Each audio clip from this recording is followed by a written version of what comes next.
what's been your focus after getting a taste of it down the stretch last year? How did that affect your preparation for this season? Yeah, I mean, I think it's not a secret. I definitely struggled at the plate last year, so that's been my main focus. That trying to gain some weight. Being around the guys last year in the clubhouse, I saw kind of a difference. You got Goldie, 230 pounds, solid muscle, Nato. So I felt like I needed to catch up a little bit, but yeah, for sure, been working on the mechanics of hitting, trying to get my swing right, trying to get better, trying to get stronger. I want some power. Memphis, it worked out. Got some juice there, and then when I got called up, kind of just lacked it. Lacked contact, lacked the power. So those are the biggest things I'm working on. Masyn, we talked to Mo yesterday, and he was pretty candid in saying that he's going to present you with every opportunity to be the opening day shortstop. For you this spring, what do you feel like you need to execute and be successful and to give yourself the best chance of that happening? Yeah, I mean, I'm just going to go out there and compete. I don't want to go into spring training. I'm going to go into it with the same mindset as last year. I got some opportunities last year, and I made the most of them. So I'm going to go in there, not thinking it's my spot. I'm going to go up there thinking, I need to earn a spot, and that's my mindset the whole spring, whole year. The whole year I want to work, and I want to work to be there and belong there. As you kind of go through the system, you hear guys talk about the jump from one level to the next and getting to the big leagues. What's the difference between hearing about it and preparing for it and then living it? And then what do you learn about that experience of living that gap between AAA and the majors and NHL? Yeah, I mean, so you always hear about it. Every level there's differences for sure. I thought the biggest jump was from high A to double A. Double A to triple A wasn't too bad, but going from trips to majors was a complete shift because you go from playing some younger guys in the lower levels with a few years of experience. Triple A, you got guys with maybe a couple of years, and you go up there and I'm playing next to Goldie and Nato. Those guys both had 10 plus years, so it's like it completely changes the maturity of the game, the pace of play. But I mean, the difference, I think everybody just told me that the game would speed up, and I think it did a little bit at first. But I mean, with the preparation that our org has given me throughout the system, I think I handled it pretty well as far as the pressure and everything. Obviously didn't perform the way I wanted to, but I wasn't too bad. You learn things about yourself in that, and how you react to it, and how you respond to it. What do you learn from yourself about this? Of course, I mean, I'm no stranger to struggle. I've struggled pretty much every level I've gotten to. Whenever I've first gotten up there, struggled for a little bit, and then worked it out. So definitely learned. I can take a little bit of failure. I definitely don't want to. I'd much rather hit 350 like everybody else, but it's a game of failure. So I'm starting to learn how to mentally accept that. Still a young kid, it feels like, but I'm trying to mature myself a little bit quicker and to be around these guys. How valuable for your development was it to get your feet wet a little bit at the end of the season, so that now you come into spring and you had that behind you already to be able to move forward with? Oh, it's amazing. I mean, the thought of me showing up this year and having to maybe go through this first month, and it's a shame that we had a kind of a bad season last year, but I'm glad I got my opportunity towards the end of it. Whenever wins didn't matter as much, but no, I'm super glad I got to go through that. Got to be around some of the guys I'm going to play with this year, so super excited. I think it's going to really help me having that experience at the end of last year. As you described the offensive struggles at the end of last season, you getting away from the swing that works for you in the majors, or was it the approach of major league pitchers forcing you to change? I think it's a little bit of both. I mean, I definitely got pitched a lot different than I was in Memphis. Going back and looking at video or some film, I think I definitely see my swing changed a couple times, I think. But I think that's just me, being young and wanting to, maybe going 0 for 10 or so and thinking that's the end of the world, trying to change something up right away. So I think the biggest thing for me was just trying to rush it, trying to change too much too quick. I think a big change was going to happen like this offseason. I think that's a good time for a change. Maybe little tweaks during the season, but I was trying to change too much, I think. Just with the added strength, are you seeing better bat speed? Are you seeing balls go farther? Are you doing analytics and looking at your swing, what it looks like with more strength? Definitely balls feels like it's coming off a little hard. We don't have the technology that we have here, so it's a little difficult to look at numbers. But weight's gone up, the swing's feeling nice, ball's coming off nice. So just everything feels good. Bats feel a little bit lighter. So Mason, is there a certain element of your game when you're thinking about what you did in the offseason that you're excited to show off in spring, something that you feel like you made strides in?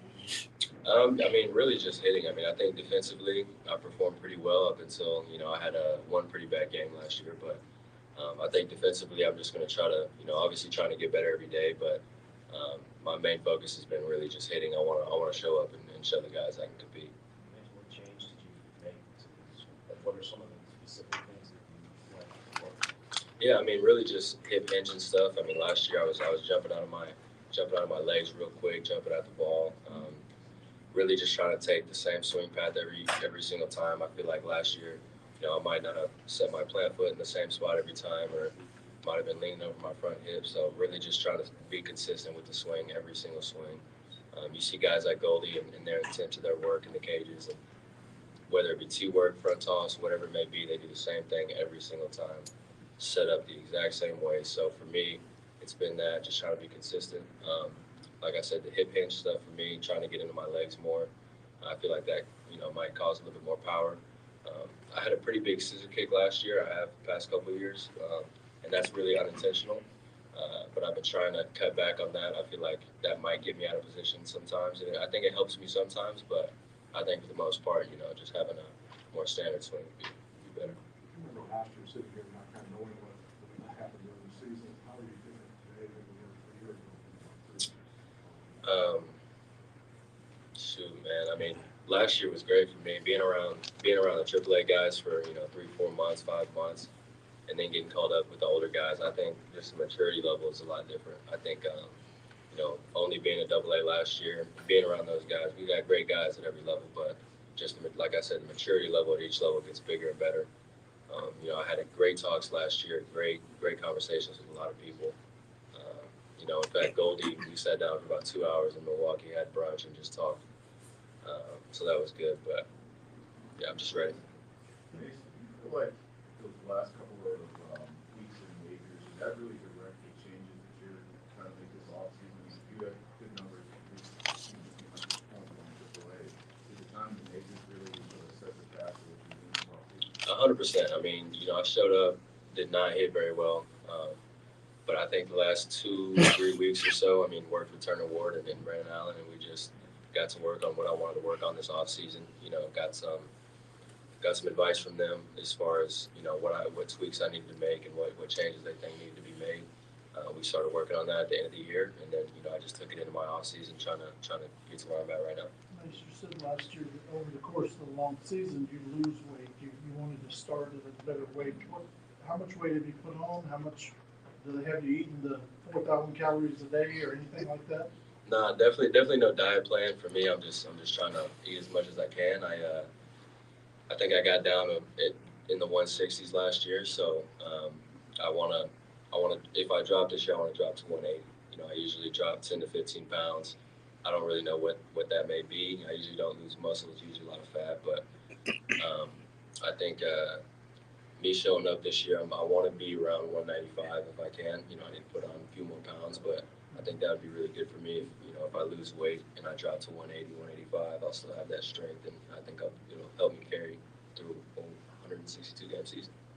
The footwork and load stuff you're talking about, can you do that dry or like in a mirror? You have to feel that through the ball. Like, are you a guy who needs to get all the way through your swing to feel that kind of launching the way you want it to? Or can you like just repeat it over and over and just kind of train that when you get to more kind of swing stuff? I mean, obviously, I'd much rather have, live action and be swinging, bat to ball. But, I mean, I can look in the mirror and tell myself whether or not, whether I might be leaning forward, leaning back, on my tippy toes. So, no, for sure, I can just look in the mirror and pretty much get it. Is that a thing where, like, on video, you can watch yourself, can you watch yourself load on video and know this is a good swing versus a bad swing before you kind of see yourself go through? I don't know, like, where in your swing path do you see it not be working? Pretty much immediately. Last year, whenever I would lift my left leg, for my leg kick, I would really just jump out. So immediately you can kind of see a shift going this way rather than a hinge twisting this way while this leg's moving forward. So I think if you have the best angle would be a front camera, seeing me from, this way. But yeah, I think pretty much immediately I can tell if it's going to be a good or bad swing. So Travis is trying to enforce adoption. think we got far ahead. And jumping out is sometimes anxious.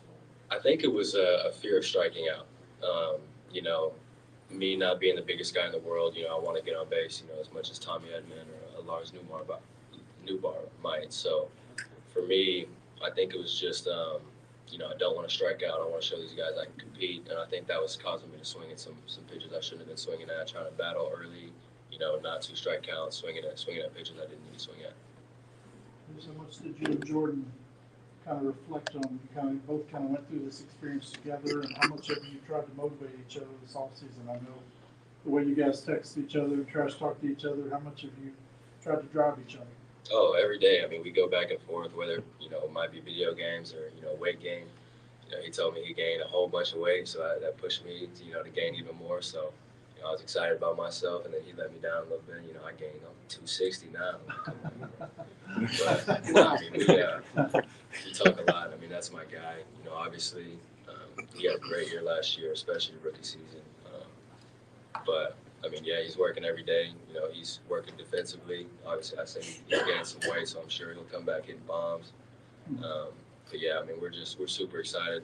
Definitely talking about last year. I mean, he obviously knows how bad I struggled and, you know, what we went through. But it's I think it'll be a lot of fun this year. Where have you been working out? Are you in Texas? Or are you down in Florida? Where have you been spending your off season? I'm down where it's warm. I'm in Houston for sure. Yeah, Texas, Mason, how much do you see that your stolen base ability being a vital part of your game at the big league level? Obviously, at the minors, you've done that. And how much do you believe that can still be a factor for you in the bigs? Oh, for sure. I mean, I didn't run too much last year. I didn't get on base a lot, so I didn't get too many opportunities. But no, I mean, you see guys like Tommy taking, you know, a bag, and then Goldie gets a broken bat single, and he ends up scoring on it. I mean, that's a big deal. You know, each run counts. So, no, I think it'll be huge for me. I mean, being a speed guy, I need to get, you know, at least 20, 30 bags a year. So, I think for me that'll be just an every year thing. I mean, not too worried about it. Speed for me is the least of my concerns, I think. So yeah, I mean that'll just come.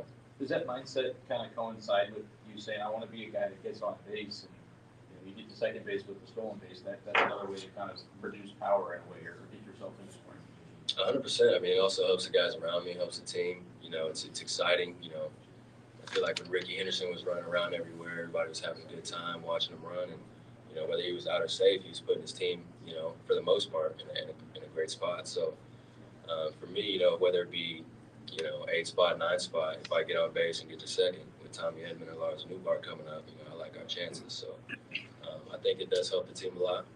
You know, turning a single into a double is a big deal. You know, if Jordan hits a single, he might not get that steal, but for me, it's a little different. So.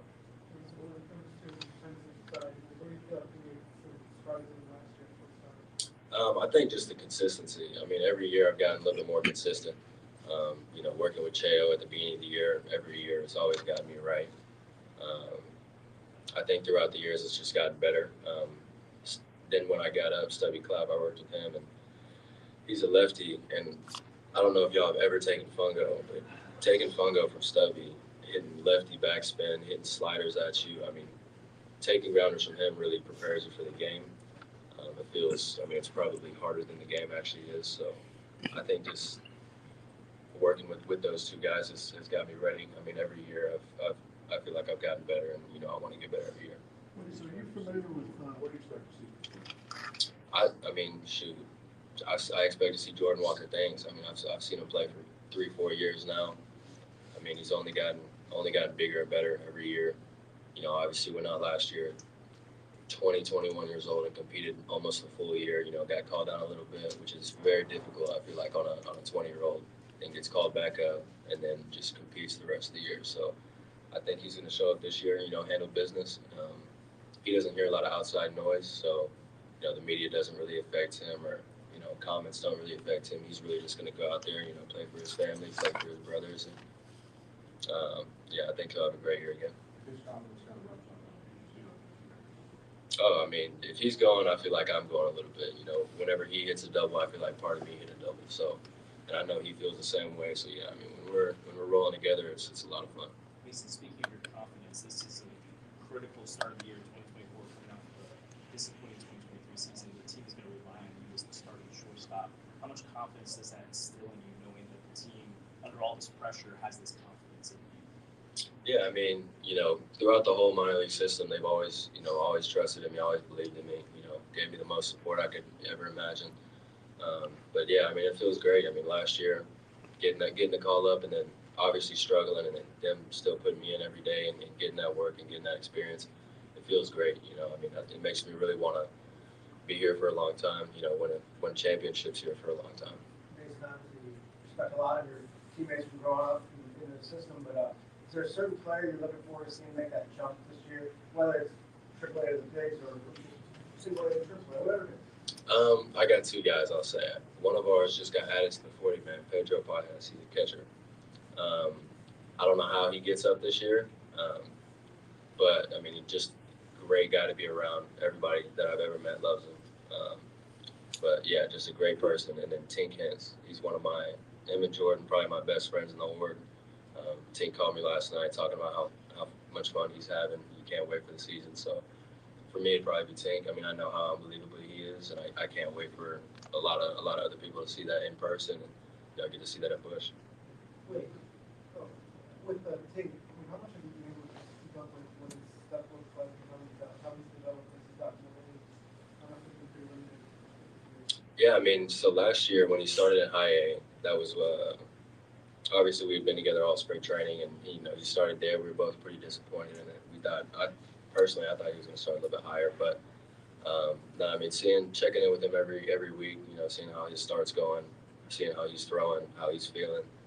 He had a little bit of an injury last year, with I think a chest injury, but came back doing his thing, and I think the biggest thing for him is just staying healthy. I mean, everybody knows how good he is, so I think for him it's just being consistent, staying healthy. You see guys like Garrett Cole throwing 250 innings, so it's if Tink can do that, and really that'd be really big for us. Victor, how old do you know Victor Scott? He's talked about he wants to model himself after what you and Jordan did. He's watched you guys and looked up to you kind of. Have you been able to talk to him, or do you know him well at all?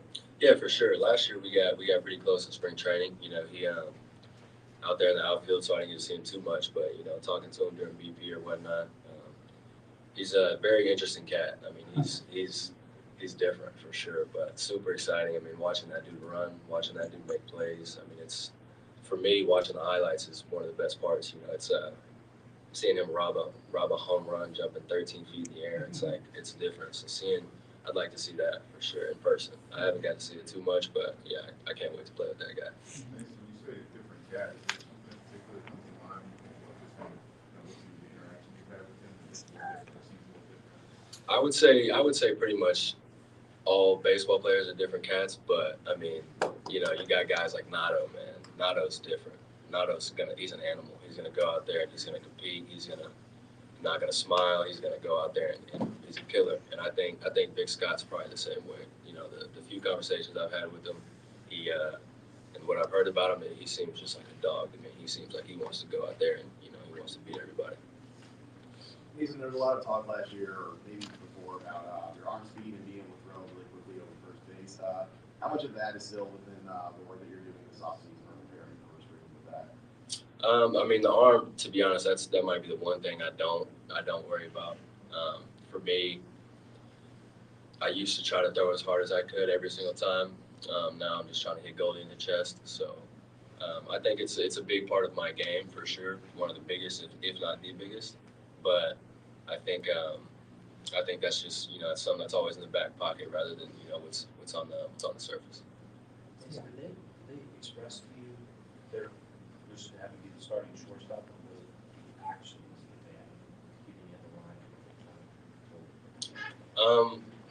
Well, I mean, to be quite frank, I have no idea what's going to happen going into this season. But the confidence level I have, I know they believed in me last year. I know they still believe in me every day. So for me, I just want to go out there and compete for a spot. I've never been the type to be. I've never felt entitled for anything. So I don't want to be given a spot. I want to go out there and earn it.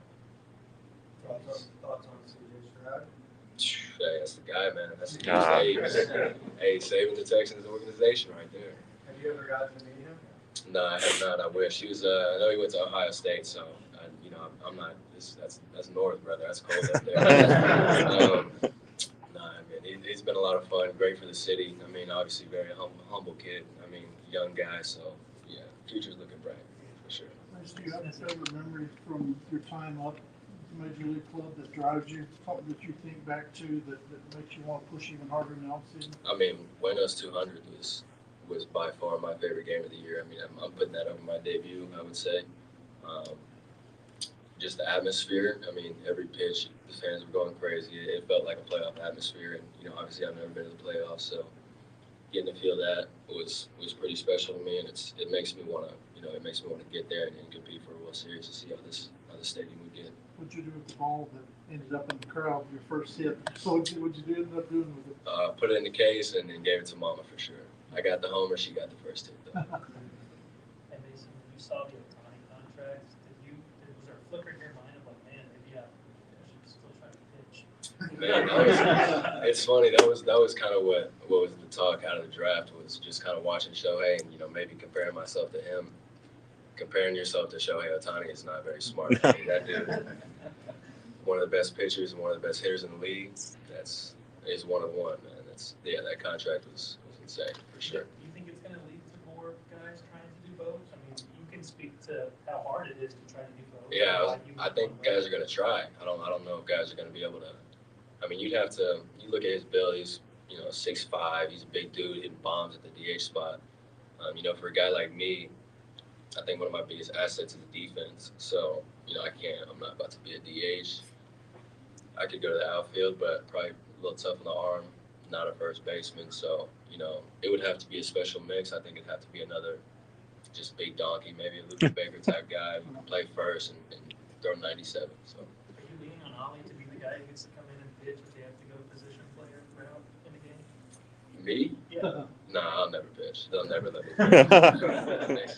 I've had that conversation multiple times, minor leagues, majors, but it would have to be something crazy, and I would have to probably throw with my left hand. Well, thanks, Mason. Appreciate it. For sure. Thank you. Good seeing you.